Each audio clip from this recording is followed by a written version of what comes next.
Saturday's scrimmage. I am so far past Saturday scrimmage. Were we on Tuesday here? I saw improvement. I thought our offense protected the ball better. I thought there was definitely improvements across the board. Got a lot of plays. We had probably 130 some plays. So a lot of guys got some good work. I wish we could do that about every other day because that's really what we need.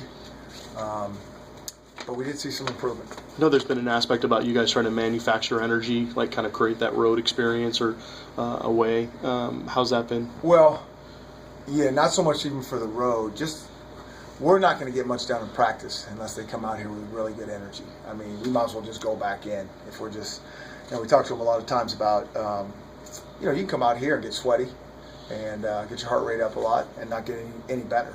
The only way we're going to get better is if there's tremendous energy and focus. You got to have the energy to bring the focus. I mean, it's just nothing. Our belief is nothing, will ever be accomplished great in life. You pick it without great focus and energy. Football as well. Obviously, the biggest question mark here in fall camp for you, everyone's talking about. You finally joined Twitter. What's up with that? I'm still. First of all, Twitter is not for you guys. It is for. Hey, it's for the recruits. I think when Facebook came out, I said, what Facebook? No one's going to do that. And then when I heard about Twitter, I don't know how many years ago, I was like, well, that's not a good idea. No one's going to do that. So I'm still behind the times. It always had to do with recruiting. Right. And so that's the best way for us to communicate with those guys, and that's what it's all about. You thought about crafting your first tweet or what that's going to look like? I don't think it's going to be, I don't know if I'll have a tweet out there. It's that direct communication. Okay. What do you think is better about communicating via Twitter than text or Facebook or whatever? Well, if we could text them, I mean, I can do that. That's kind of my world. I'm good there, but we can't text them.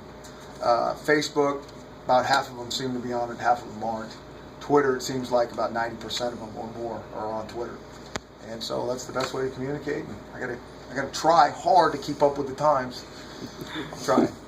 Does that kind of fit in with your mantra? Just kind of keep it short and sweet and don't have to really elaborate too much? Yeah, I mean, again, it's just, it always comes back for those type of things with, recruiting and communicating to those guys. I mean, like I said, Facebook was the way, but I've never Facebooked one person if they weren't 18, 19, 20-year-old, had to do with, football.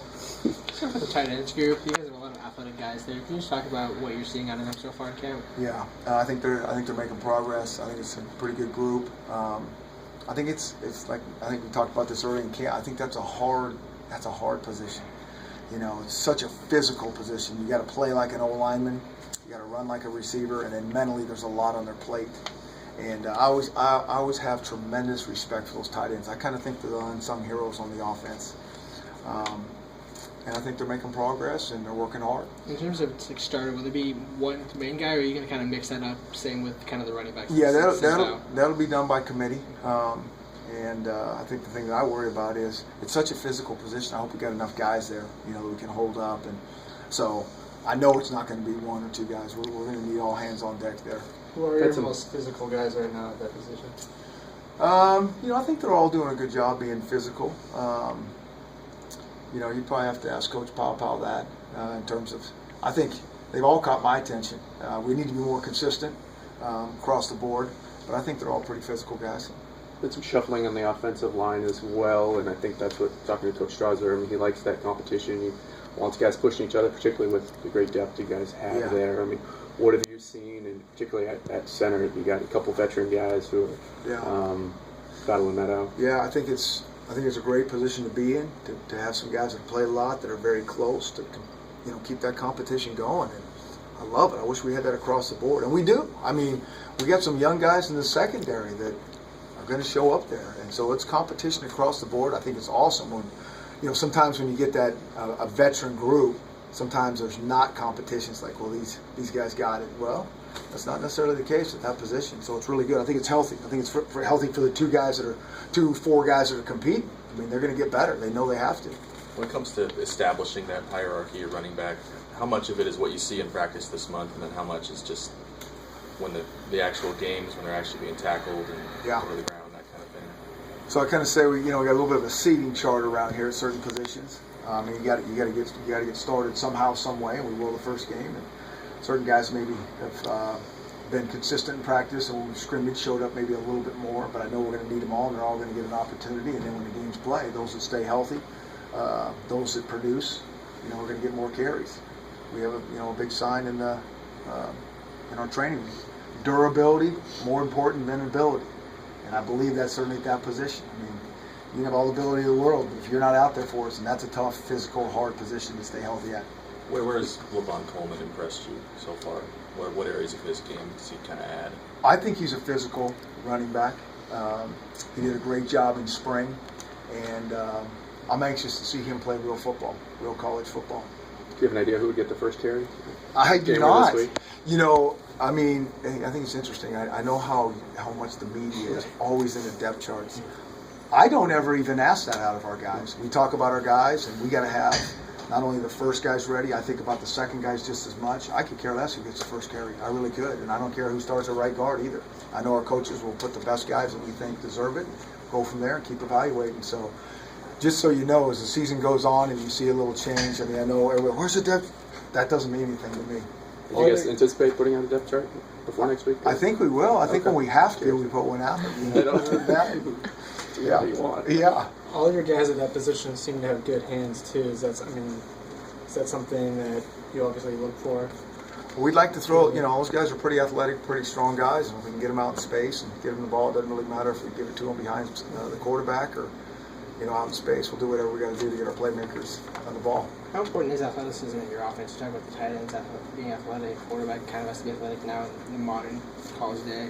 I think it's everything. I mean, that's what it is. A game of space and spread them out and let your athletes go. And hopefully, at the end of the day, you're trying to teach fundamentals and coach technique. But, really, if I got a bunch better athletes than you got, I got a better chance of stopping people and scoring points. Are Jeff and Troy going to maybe get a few more of the reps as the week progresses and you get into next week? Yeah. Has that already started? Yeah, where are we here? No, not quite, but we're getting close. We'll have to get those guys some more reps, and that's coming soon.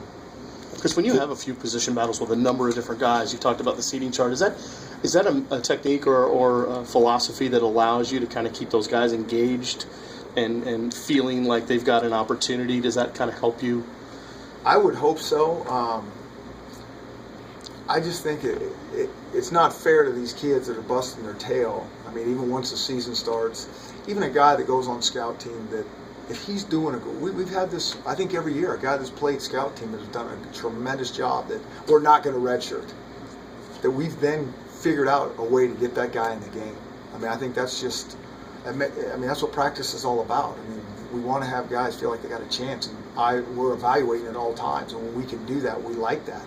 And so not only is the competition good, just for guys working and getting better, it's our job and responsibility as coaches to see that and give those guys an opportunity. I think it helps us grow as the season goes on. And how quickly will you make any decisions on scholarship guys if they're walk-ons that have earned that right? Yeah.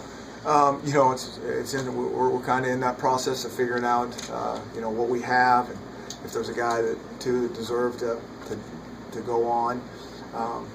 We're kind of in that process the next couple of days. We meet with all of our guys and kind of have a heart-to-heart, and hey, this is where we see your role, and where we go from now.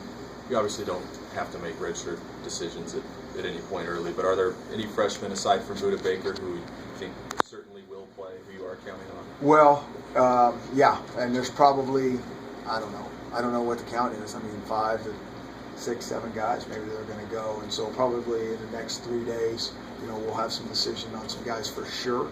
But I also know there's going to be, a couple guys that we're going to say, hey, game 3, game 4, you're still got to stay with us. You're still alive in case injuries or you keep developing and you could become better than the guys we got out there. We've kind of learned that over the years. And you can't say, okay, you're redshirt. As soon as you say that early on, that guy ends up playing right away because I don't know why. The football gods come and get you when you make those decisions too early. Can you believe that you're just like a week and a half away from Hawaii? How's it feeling? How's the team feeling? Yeah, we haven't. I don't know if anybody's thinking that we're that close. I know these guys aren't. I think they're kind of still in the middle of the dog days, and even the coaches. It's kind of one day at a time. I think everybody's done a good job of that. It's just one day at a time, and but we're getting close. You know, we're getting close to, okay, here comes the game plan. This is what it's going to look like, and then I think it'll hit everybody. Do you have by the end of the week, do you hope to start installing some of that, or is that Oh, yeah. a little bit already started? Or? And so they may. It's not going to. We go into game week. It's not going to be a whole new set of things. They've already been getting these plays that we know we're going to run anyways. There may be a tweak or two, but it's not going to be real smart on us to come up with whole new plays they haven't seen that we've been working on camp. So, you know, we'll put it together and, you know, package them in this part of the game plan. We want these plays here, but they're going to have seen 98% of them already. All right.